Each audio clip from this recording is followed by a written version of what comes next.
review.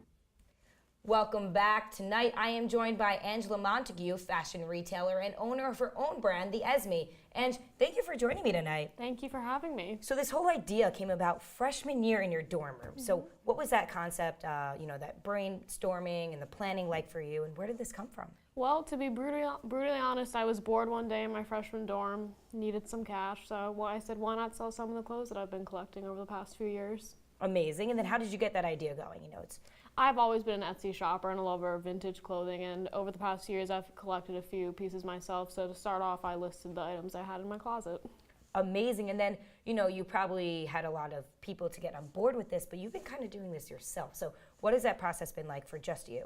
It can be a little overwhelming at times, I wish I had help when, especially doing social media and listing the items on the site. Sometimes it's good to get some inspiration from other people in describing the pieces. I have had my roommates and some of my friends be my models. I've asked a few friends who are photographers to do photo shoots with me, so it's not entirely on my own. I've had some support.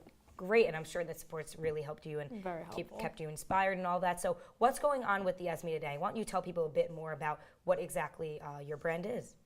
So it's a collection of vintage and unique clothing, and I like to cater towards the idiosyncratic individual. It's a bunch of mostly women's clothing, but I like to call my collection unisex because you can wear whatever you want. And today I'm really trying to reach my goal of $2,000 in revenue. I am about 61% to goal. Okay, and pretty right good. now I'm really focusing on trying to increase my Instagram followers. Awesome. So 61%-ish. When do you think you're going to hit that point of really reaching your goal? I feel like I could probably reach it by the end of the year. Okay, January great. 1st. That's a great goal to have. Thanks. It's a good year, and then you start off and you have another goal ahead, so that's great. Exactly. And why don't you tell me a bit more about why you decided to go vintage? So, some people, that's not their style. Some people, it totally is. So what was it about that made you so into it? I love vintage and unique clothing. I hate malls. I don't like going to Forever 21, and I feel like everything looks the same. So when you get a piece that has never been seen before, and it's just, vintage clothing is so different. It's made better. It's just so unique, and that's why I went vintage. What type of products? I know it's clothing, it's accessories. So if I'm going for a vintage route, I'm looking for a new vintage outfit, which I am. So I'm gonna have to check it out. But what type of offerings are we getting? What do we see? I do a lot of women's jeans, big sweaters. I do a lot of winter boots and old Doc Martens. Shorts, skirts. I haven't been doing as much skirts lately. I do a lot of miniature leather backpacks too. That's one of my favorites. Okay, and are there other goals or other accessories or items you're thinking of adding before the new year? Not before the new year. Right now I'm just trying to expand my social media presence.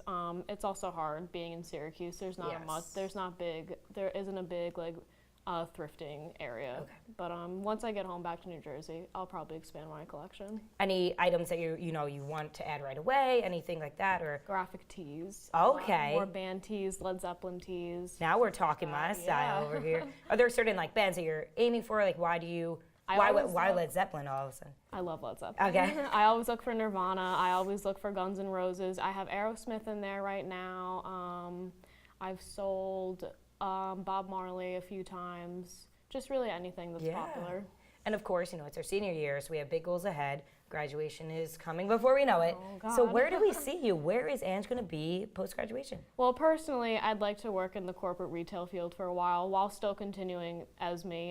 Eventually, I'd like to grow her into her own brick and mortar store. Okay. The online presence will still be there for a while and looking to expand. And what type of advice do you have for anyone who's in their freshman dorm room right now and they're saying, I want to create something like this? Advice I would give would be, in order to make money, you have to spend money. So don't be scared to break the bank a bit. Was that scary for you at first? Yes, definitely. Oh my God. What did you learn from the experience overall? That, just because one person doesn't like something that I put in the store doesn't mean another person won't. Okay. Well, thanks. That's some great advice, and we're going to make sure that everyone here hears about that. And check out your company. The Esme seems pretty cool. So, all right, up next, we've got some more games, more fun to talk about. So don't go anywhere. We're going to play a game of Guess That Brand. I'm going to lose. Stick around.